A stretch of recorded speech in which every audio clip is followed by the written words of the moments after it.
Өрхийн санхүүгийн зорилгодоо хүрэхийн тулд та яг одооноос төлөвлөж түүнээ байнга мөрдөрэй. Мөнгөний мод зорилтод суурь нэгтгэв.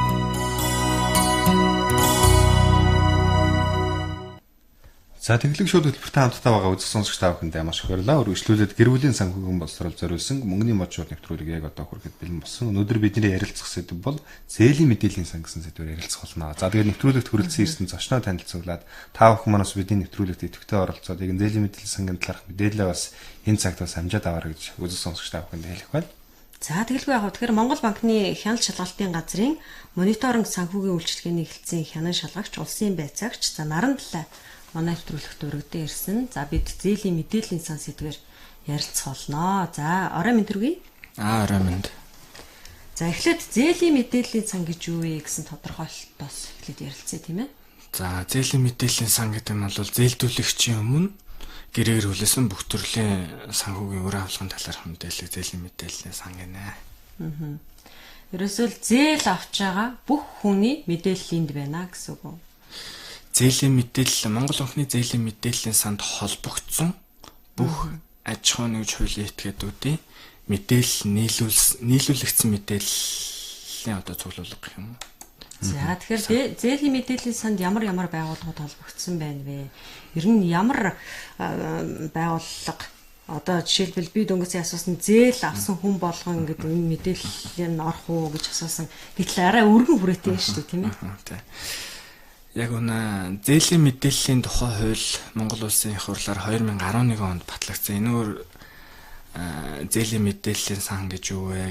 Одоо энд бол ямар төрлийн үр авлгыг бүртгэх ёстой гэдэг дээр бол бүх төрлийн үр авлгыг бүртгэнэ гэсэн байгаа. Одоо тэгтээ санхүүгийн үйлчилгээ одоо үзүүлж байгаа банк бус хадгаламж зээлийн хоршоо гэх мэт Монгол банкны зээлийн мэдээллийн санд зээлийн мэдээллийн сангийн одоо гэрээ байгуулад нийлүүлж байгаа мэдээллүүд л одоо бүртгэлтэй байгаа. Түүнээс хувь хүн хоорондын ч юм уу Монгол банкны зээлийн мэдээллийн санд холбогдоогүй байгууллагуудын үр авлгын талаарх зээлийн мэдээллийн санд бол байхгүй. За одоо арай тодорхой танилцуулъя та сонсогчдоо. За тодорхой танилцуулбал одоогийн байдлаар бол бүх арилжааны банк 460 гаруй банк ус санхүүгийн байгууллага 90 гаруй хадгаламж зээлийн хоршоо дээрээс нь өөрөнд телефоны оператор компаниуд зээлийн мэдээллийн санд холбогдсон байна. Улсын байгууллагуудаас гэвэл зээлийн батлан даалтын сан, хөгжлийн банк, сангийн яам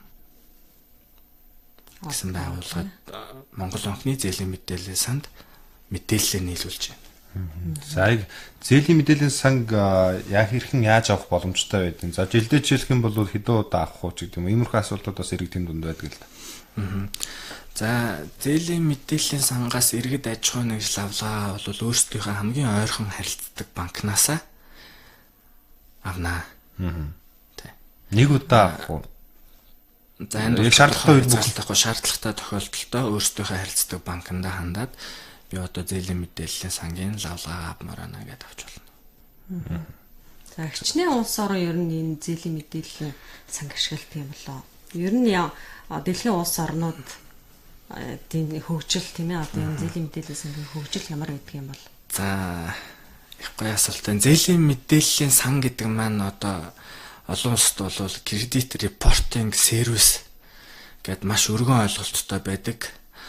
Одоогийн байдлаар бол OECD-ийн бүх орн 51 орн зээлийн мэдээллийн санг одоо кредит репортинг систем гэдэг юмыг бол ашиглаж байна. Дээрээс нь бол 11 орн сүүлд бол одоо Хятад, Индонез гэх орнууд бол одоо энэ зээлийн мэдээллийн кредит репортинг систем гэдэг юмыг бол инсталл хийж байгаа. Улс орнд. Манай орны хувьд зээлийн мэдээллийн сан одоо ер нь хэрхэн яаж хөгжиж гэнэ үү тийм ээ цаашдаа хөгжлөн нь ямар болоо. Манай орны хувьд гэвэл хөгжлөх анхан шатныхаа юм дээр л явж байна. 1900 Монгол улс одоо зах зээлийн нийгэм шилжээд одоо банк хоёр шаталт тогтолцоонд шилжснээс хойш одоо олон банкуд үүссэн байгуулагдаж бас олон банкуд одоо дампуурч татан буугдлаа шүү дээ тийм. Тэгээ Монгол банкнаас 96 онд анхын зээлийн мэдээллийн сан гэдэг юм ер нь үүсгэн байгуулъя. Энэ иргэд аж ахуйн нэгжүүд одоо энэ зээл төлөх одоо энэ сахилга батыг сайжруулах хэрэгтэй юм аа. Энийг бүртгэж явах хэрэгтэй юм аа гэдэг ямиг нэвтрүүлэхийн тулд одоо энэ зээлийн мэдээллийн санг хэрэгжүүлж эхэлсэн. Одоогийн байдлаар зээлийн мэдээллийн сан маань одоо Монгол банкны зээлийн мэдээллийн сангийн журам гэдэг юмар зохицуулагдаад явж байна. Хууль нь бол бүр хойно 11 онд бол батлагдсан. Энийг ер нь хуульчлах хэрэгтэй юм байна. Гэдэг дээр санал нэгдээд. Монгол банкны тухай хуульд бол ордгоо. Сая сүүлийн өөрчлөлтөөр бол энэ зээлийн мэдээллийн үйлчлэгээ үзүүлэгч байгууллага гэдэг нь бол нэмэгдэж бол орсон байгаа банкны тухай хууль дээр. Сая 18 оны 2 сард банкны тухай хуулийг шинжилэн батлаа шүү дээ. Шинжилэн батлсан тийм 4 сарын 1-ээс хэрэгжиж явж байгаа. За тэгэхээр бидэнтэй хамтдаа байгаа үзэг сонсогчд маань нэвтрүүлгийн шууд утсуулах 30-22 утсанд холбогдоод бас асуултаа асуугаарай. За мөн Монголын радио гэсэн Facebook пэйж утсаараас нэвтрүүлэг шууд хүрж байгаа учраас комент бичдэг хэсэг дээр нэг зээлийн мэдээлэл санал талаарх асуух асуултыг бас мэргэжлийн үнээс та бүхэн асуух тавих боломжтой. Тэнхлэг хөтөлбөртэй холбогдох утасны дугаар 305022. За 305022-ыг чөлөөсөн таны өмнө 305022-ус нээлттэй байгаа. За эхний сонсогч бидэнтэй холбогдсон холбогдоо. За хараахан бол манай амжилттай болсон байх шиг байна. За тэгэхээр зээлдэгчийн одоо зээлийн мэдээллийг одоо хэрхэн ангилдаг вэ? Бас сонсогчд үзэгчд сонирхож байгаа. За уучлаарай сонсогч бидэнтэй холбогдсон байна. Таныг сонсож байгаа шууд нэвтрүүлэг. Сайн байна. За сайн байна уу? За та юу асуух вэ? Энэ Орос улсын 8% зээл ер нь олгож байгаа юм уу? За зээлийн мэдээллийн сан сэдвээр бид ярилцж байгаа. Гэтэ энэ асуултанд хариулах боломж бий юу? Олгогч байгаа. За. Хоёрд нь болохоор Европын сэргээн босгол төгсний банкны зээл олгож байгаа юу? Тэр одоо хувь хүн аж ахуйн нэгжид олгодог юм уу гэсэн юм байна. За баярлалаа танд. За 8% зээл олгогдож байгаа. Гэхдээ анх одоо 2013 оноос эхэлж олголуудад тухайн үед бол их усүрийг нь хангалттай шийдэж өгчсэн болохоор их олон авч ирсэн баг. Одоо бол их усүр нь бол иргэн төлөлтөөрөө санхүүжгээд явж байгаа шүү дээ. Иргэн төлөлт удаан байх юм бол тухайн байгууллага удаан байх юм бол олгодох хэмжээ бага байна. Бага багснаа л гэсэн үг. Тодорхой хэмжээний дараалт орсон л явж байгаа. За хоёр дахь асуулт нь. За Европын сэргээн босголтын банк EBRD зээл олон хувь хүнд олгогдож байгаа юу гэсэн тийм асуулт авсан. За EBRD бол бизнесийн үйл ажиллагаа эрхэлж байгаа нь бол Монгол банкнд огт хамаагүй. Тэр цаагаараа бол явж байгаа. Тэгэхээр за дараагийн сонсогчтой холбогдъё. За таныг сонсож байгаа шууд нэвтрүүлэг. Байна уу? За тэгэхээр сонсогчд маань 30-22 дугаар утсаар бидэнтэй холбогдож за зээлийн мэдээллийн сан сэдвээр сонирхсан асуултаа асууж болох юм аа. Тэгэхээр манай шууд нэвтрүүлэгт Монгол банкны хяналт шалгалтын газрын за хянаа шалгагч улсын байцаагч Наран талаа оролцож байгаа. Энэ дээр бол одоо жишээлбэл ерөнхийдөө оюутан ч юм уу нэг хүүхд тухайн байгууллагаас за болиолдо нэг оператор компаниас ч юм уу ямар нэгэн байдлаар лизингээр ингээд утас судалдаж авах шаардлага гардаг ч юм уу тэрийг цаг тухайн үед нь төлөөгүй байдлууд ихээр үүсдэг шүү дээ. Тэгэхээр энэ бүх зүйл бол эргээд зээлийн мэдээллийн сангийн бүх мэдээлэл дээр нь гардыма гэдэг ойлголт хэрэгдэд маш их дутмаг байдаг. Тэгвэл тухайн өгж байгаа байгууллага ч юм уу таны энэ одоо өгж байгаа нөхөн өгж байгаа мөнгө бол цаг тухайн үед олгодоогүй тохиолдолд танд ийм зүйл гарна шүү гэдгийг бол заавал зөвлөх хэрэгтэй баг тийм. Яг зөвлөх ёстой. Дээрээс нь одоо бас тодорхой хэмжээний гэрээ хилцэл хийгээд гарын үсгээр баталгаажуулаад явж байгаа болохоор тухайн үед энийг бол заавал мэдгдэх хэрэгтэй. Ер нь бол манай санхүүгийн үйлчлэгээ үзүүлэгч байгууллагууд за зөвхөн санхүүгийн үйлчлэгээч биш ер нь ямар нэгэн үйлчлэгээ үзүүлж байгаа аж ахуйн нэгж хилцэл хийхдээ тухайн гэрээгээ бэлтгэсэн байдаг шүү дээ тийм. Өөртөө бол бизнесийн үйл ажиллагааны зорилгоор бэлтгэсэн байдаг. Тэрийг иргэдэд хүрэхтэй бол төдийлөн сайн тайлбарлаж амждаггүй ч юм уу тийм. Ашигаа бодоод тийм байдлаас ашиг гэж хэлэхэд бас хэцүү. Ерөнхийдөө өөрийнхөө маш их мэдээлэлтэй өөрийнхөө бизнес зориулсан гэрээгээ иргэнд бүрэн зөв ойлгуулахгүй улмаас одоо иргэд хохирох төлөвлөөгүй ч юм уу зүйлүүд гарч штэ. Яг зөв тиймэрхүү нөхцөл байдал бол бас үүсдэг. Тийм. Тэгэхээр энийг бол иргэд бол маш сайн мэдчих хэрэгтэй. Монгол улсын хувьд одоо ингээ 90 оноос хойш ингээд явснараа санхүүгийн боловсрол гэдэг юм зөвөр би өөрөө бас ингээд санхүүгийн хүн гэдэг талаасаа тэр санхүүгийн боловсрол гэдэг юмыг одоо ахлах сургуульд нь их сургуульд нь ч гэсэн мэргэжлийн сургуулиудад бас их бага хүргэдэг заадаг юм шиг санагддаг. Европ бол ер нь Америкийн улсууд бол одоо ингээл хүүхэд байхаас нь хүүхэлдэйн кино үзэж байгаас нь эхлээл ингээл зааж байгаа шүү дээ. Ойрт нь ойлгуулж байгаа. Одоо Ширек гэдэг нэг хүүхэлдэйн кино байсан ч одоо тэрэн дээр одоо нэг 10 онд хийсэн Ширек Forever and After гэдэг ангийн үтснэ. Тэрэн дээр ингээ Рампински гэдэг нэг нөхөртөө гэрээ хийдэж шүү дээ. Гэрээ хийхдээ тэр Рампински энэ гэрээ хийсний дагуу чи ийм болно гэдгийг огт тайлбарладгүй. Би чамд тэр одоо нэг хүссэн нэг өдрөх чи өгнө гээл тэгдэг. Тэгэл нөгөө Ширек шоо зурчдаг. Тэрнээс болоод бас лаан тусаа алдах эрсдэл үүсдэг. Энийг бол ингээд барууны одоо энэ зах зээл өндөр хөгжсөн орнуудад бол ингээд хүүхд байхаас нь ойлголт юм байна. А манай Монгол өнгөнөөс сүүлийн үед энэ санхүүгийн боловсролыг нэмэгдүүлэх чиглэлээр бас кампанид ажил явуулсан. Бас энэ санхүүгийн хэрэглэгчдийн эрх ашиг хамгаалах тал дээр бас ингээд кампанид ажлууд юм сүүлийн үед эрчимтэй зохион байгуулж байна. За баярлалаа. Дараагийн сонсогч таад бүгдээ. Байна уу? Байна сайн байна уу та? Сайн байна уу? За шууд тэмдэглэлт толбогдсон байна. Хүлээ авч суулж байгаад утсаараа бидэнд тэрээрээ. За юу яах юм аа? Одоо ингээд тэр нөгөө Монгол банкны мэдээллийн санд орсон байгаа шүү дээ. Тийм найдваргүй зээлдэгч гэдэг. Тэр ер нь хэдэн жилийн дараа одоо жишээ нь тэрийг устдаж алга болдгоо эсвэл одоо ингээд насан туршдаа тэр нь байгаад идэх юм болов уу гэдгийг мэдэх тасах юм аа. А хоёрдугаарт нь болохоор зэрэг одоо ингээд нөгөө яг хаанаас зээл авснаа одоо мэддэхгүй 10 хэдэн мянгач байдаг юм уу 4-5 мянган төгрөгийн ингээд нөгөө юунд орсон байхгүй мэдээлэл санд орсон байхгүй одоо нөгөө хугацаа хэтэрсэн зэрэгэд орсон. Тэгээ тэрийг ингээд шүүгээд ингээд яхаар юусэн мэддэхгүй байгаа Univision гэдэг юм уу одоо хаанаас гэдэг нь ерөөсөө нөгөө хүн өөрөө мэддэхгүй. Тэр тохиолдолд хаана хандаж шүүлэх хэрэгтэй байдаг вэ? Юу тийм шүүж өгөх боломж байдаг юм болоо гэдэг. За баярлалаа. За энэ бол бас иргэдэд маш түгээмэл асуудлууд нэг. Хаанаас зээл авснаа мэдхийн тулд нөө харилцдаг банкныхаа зээлийн мэдээллийн сан хариуцсан ажилтнаас очиж авлагаа авна гэдэг бас нэвтрүүлэхээ эхэнд нь хэлсэн те. Хэдэн жил болоод одоо энэ зээлийн мэдээллийн сандах мэдээлэл устд юм бэ гэвэл 6 жил болдیں۔ Зээлийн мэдээллийн тухай хуулийн дагуу. За 6 жил болж ш таны мэдээлэл шинээр бичигдэж эхэлнэ гэсэн үг шүү дээ, тийм үү? Үгүй. Бүр одоо зээлийн мэдээлэл хүн чинь санхүүгийн харилцаанд орж өдөр тутмал орж байгаа шүү дээ. Ингээд нэг биш нэлээд хэдэн зээл аавна.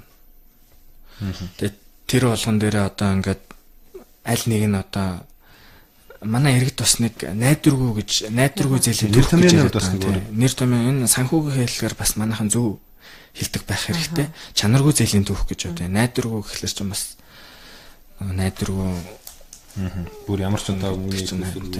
Яг зээлээ төлөөд дууссан ч гэсэн энэ бол 6 жилийн дараа л уснаа гэсэн.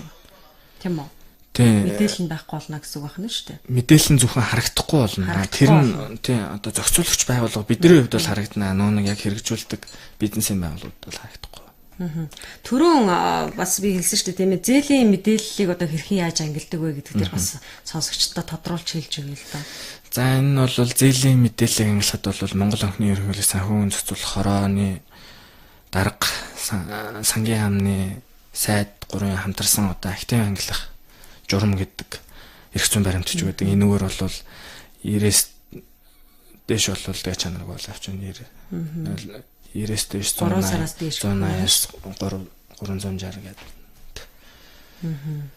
За баярлалаа. Сонсогч та бүхний 30 50 22 утас нээлттэй байгаа учраас шууд утсан толгойдод бас амжаад асуултаа асуугаарай. Бидний нэвтрүүлэг бол 25 минутын хугацаанд үргэлжилнэ. Тэгэхээр бас нэмэх нь бол одоо манай зээлдэгч байгууллагууд зээлийн мэдээллийн сан зөвхөн хугацаагаар ангилдаггүй шүү. Иргэд энийг одоо бас зарим би одоо 90 хоног хугацаа хэтрүүлэг байхад ингээ минийх одоо ангилагдсан байна гэх мэт. Тийм тэгэнгүүт энэ дээр бол хугацаанаас гадна чанараар бас ангилдаг.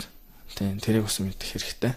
Жишээлбэл би одоо өнөөдөр цалингийн зээлтэй байлаа гэж бодоход би ажилласаа одоо ямар нэгэн шалтгаанаар халагдлаа, миний хөдөлмөрийн хэрэгцээ харилцаа дуслаа гэхэд надад зээл өгсөн байгууллага эдийн засгч тэрийг мэдх юм бол бас за нарандалагийн зээлийг нь бас ангилах болжээ.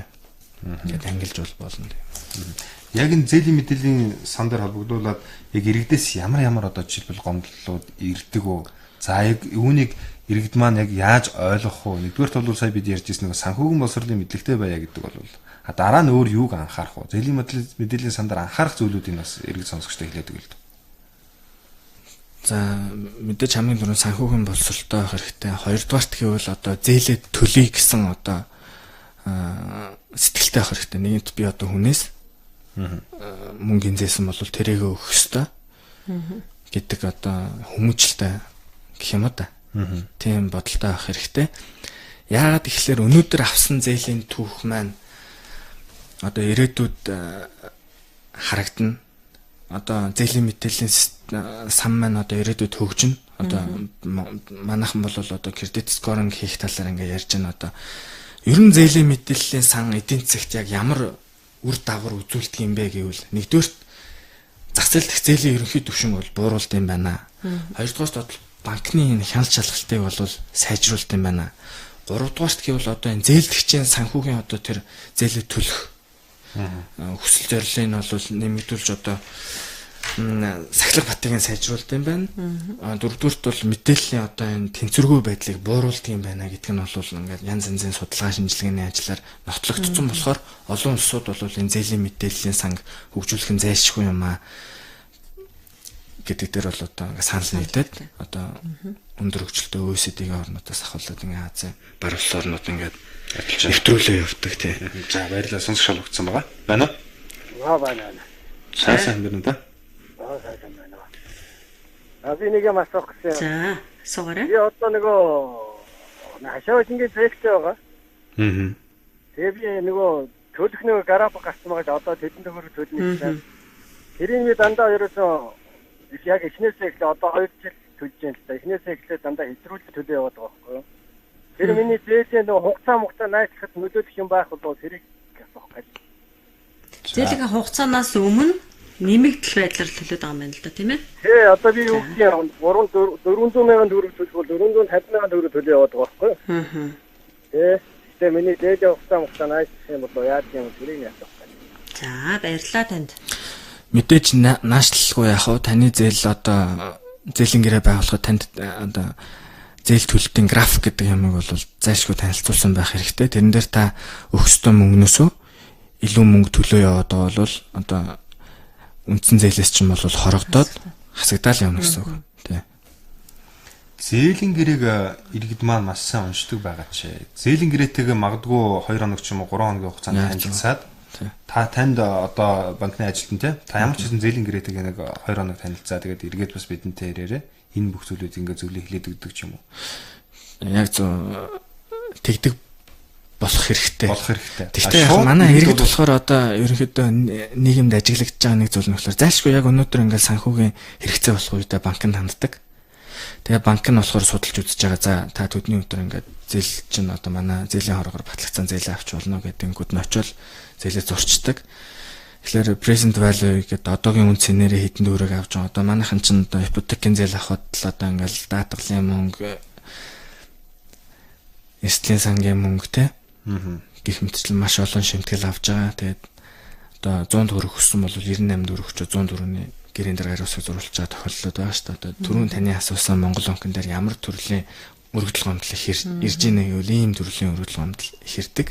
Тэгэхээр тэр зайлшгүй та ирээдүйд хүлээж байгаа өөрийнхөө өмнө одоо тэр зээлдэгчийн өмнө өөрийнхөө талаас хүлээж байгаа тэр эрх үүргийг бол маш сайн уншиж танилцаж мэдээж энэ зах зээлийн нийгэм чинь одоо ингээд эдийн засаг уналттай үе болно, ажилласаа халагдана, одоо янз янзын эрсдлүүд тулгарна шүү дээ. Тэр үед болгонд би энийг яаж overcome болох уу, даван туулах уу гэдгээ маш сайн өөрөө тооцоолох хэрэгтэй. За баярлалаа дараагийн сонсогч. За. Байна. Байна. Сайн байна уу та? Сайн байна. За шууд тэмдэглэл холбогдсон. Танд ямар асуулт байна? Энэ банкны зээлийн гэрээний За асуугаарай та. Энэ банкны зээлийн гэрээ аль банкныхаа? хүнд уншуулахгүй гэсэн шиг жижигхэн бичгтэй байгаа юм. Хараа мотон хүмүүс одоо их байгаа шүү. Харууны шилтэ үгүй 1375 зүсэд хардгүй шүү дээ. Айгүй хэцүү. Тэгээ тийм юм чи одоо судал гэдэг хаа. Бичгээ тамгаа хэвлэгч болдгоо юм уу? Уншуулахгүй унцсан шиг тийм ээ.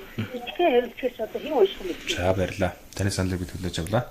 Энд бол мэдээж Монгол үйл ажиллагаа явуулж байгаа 14 банк байгаа. Тэр хувь банкудаас мэдээж бол шаардлага хүргүүлээ. Тэр банкуд хэрэгжүүлэх нь бол бас банкуудын үүрэг байгаа бах тий.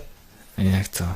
Тэгээд та тэр банкта өөрөө одоо ингээд эрх зүйн харилцаанд орж байгаа бол та тэр банкнаас шаардах хэрэгтэй. Та нар одоо би хөвшин настай одоо ийм хүн байна. Ямар ч юм байж болно шүү дээ. Тэгэхээр та нар одоо энэ зээлийн гэрээгээ надад зориулаад ингээ харагдахаар гэрээний зүйл залтанд нь өөрчлөлт оруулах гэж байгаа юм биш. Та нар энэ гэрээгээ надад нэг хүн хараад би ойлгоод танилцах боломжтой болтол ингээ та нар томруулаад өгнө гэдэг хүсэлтэд тавиад тэр банкуд бол тэр их чинь хүсэлтийг хангах хэрэгтэй л да. Тэгээ энэ ташрамд бас сонсогчдод хэлэхэд бид эрх даваа гаргийн яг энэ цаг мөчтөө зээлийн гэрээ сэдвээр ярилцах болно. Бас Монгол банкны мэрэгчлэлд хурж ирж оролцсон та бүхэн бас зээлийн гэрээтэй холбоотой асууж тодруулах зүйлээ эрх даваа гарагт бас холбогдоод асууж болох юм байна. Тэгээ бас иргэдийн хувьд бол хаанаас ямар газараас зээл авсан бэ? За ч юм уу энгийн одоо хэрэглээндээ хэрэгжилж исэн таны утас бас эргээд зээлийн мэдээллийн сангийн бүртгэлд орж идэг ч юм уу таны утасны дугаарын төлбөрөөс орж идэг ч юм энэ бүх зүйлийг анзаарахгүйгээр бас охид зүйлүүд байдаг шүү дээ. Тийм учраас би ямар газар мөнгө төлж байгаа вэ? Ямар газараас би мөнгө зээлсэн билээ гэдэг бол эхлээд тооцоолох. Тэр тооцооллын асуудлыг бол хэвшил болгох. Тийм ээ? Яг зөв. Тэгээ энэ дэр бас түрүүн сонсогч олгосон байна шүү. За. Таныг сонсч байгаа шууд нэвтрүүлэг. Зээл одоо хугацаанаас өмнө төлсөн байвал яах вэ? Тэгэхээр 84 зээлгээд ингээд Монгол банкнд өгсөн байх юм. Голдон банкнаас зээл авсан хүн жишээ нь одоо нэг жилийн хугацаатай зээл аваад тэрийг хөргөлдөггүй бүгдийг төлчих л дээ. Хугацаанаас өмнө. Хэдэн онд авсан да? Тэрний ярьж өгөөч. Хизээ авсан бэлээ? Хэдэн онд авсан бэлээ та? Тэгнэ. Хизээ авсан бэлээ зээлээ? Нэг жилийн хугацаатай одоо за 17 онд авсан. Тэгээд наан төлсөн байхгүй юу? За баярлалаа танд. Хугацаанаас та хэрвээ зээлээ хугацаанаас өмнө төлсөн болвол Монгол банкны одоо зээлийн мэдээллийн сан таны мэдээлэл бол хэвийн гэдэг англиар харагдах ёстой. Би түрүүн зээлийн мэдээллийн санд ямар тохиолдолд одоо ингээд чанарын англи хийдэг вэ гэдгийг тайлбарласан. Тэнд бол хамгийн түрүүнд бол хугацааны ангилал, хоёрт нь чанарын ангилал орж байгаа.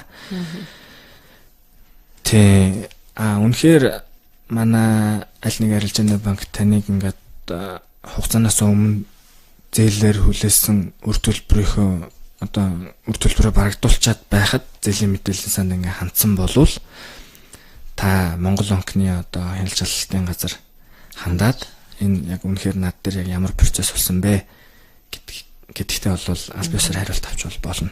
Хянуулж болох юм байна. Хянуулж болно. Юуны тулд одоо энэ банкны бизнесийг одоо зохицуулагч байгууллага байгаа байлаа тий.